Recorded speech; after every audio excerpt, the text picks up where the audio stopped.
Bonjour, je m'appelle Benjamin Lubzinski, je suis psychothérapeute et coach et aujourd'hui je vais vous parler de la psychanalyse freudienne. Lorsque vous souhaitez consulter un psychanalyste, vous avez le choix, vous avez différentes approches qui existent. Vous avez ce qu'on appelle la psychanalyse freudienne, c'est on va dire l'approche la plus classique. Vous avez l'analyse jungienne, lacanienne et ce qu'on appelle les analyses brèves. Qu'est-ce que c'est que la psychanalyse freudienne? C'est vraiment la forme la plus classique de l'analyse. Si Freud est mort en 1939, sa manière de comprendre la psyché humaine, de l'analyser et de résoudre ce qu'on appelle les névroses, les blocages qui se passent entre notre inconscient et notre conscient, toute cette méthode est encore d'actualité. Alors concrètement, comment ça se passe? Eh bien, lors des premières consultations, on va d'abord parler en face à face. C'est beaucoup moins impressionnant que le divan.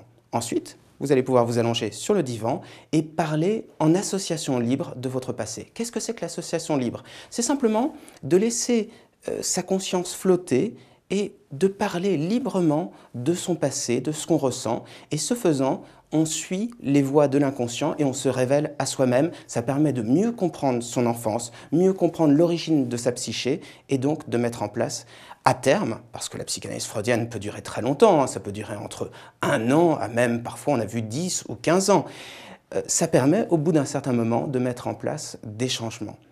Il y a plusieurs choses importantes dans l'analyse. Vous avez donc ce qu'on appelle les associations libres, l'analyse des rêves. Freud disait que les rêves étaient la voie royale d'accès à l'inconscient. Vous avez également l'analyse de ce qu'on appelle les actes manqués. Qu'est-ce que c'est qu'un acte manqué? On a envie de faire quelque chose et puis, tiens, bizarrement, on fait exactement le contraire. Eh bien, ça traduit finalement la manière dont l'inconscient s'exprime au travers de nos comportements. Et puis ensuite, c'est très connu, ce qu'on appelle les lapsus.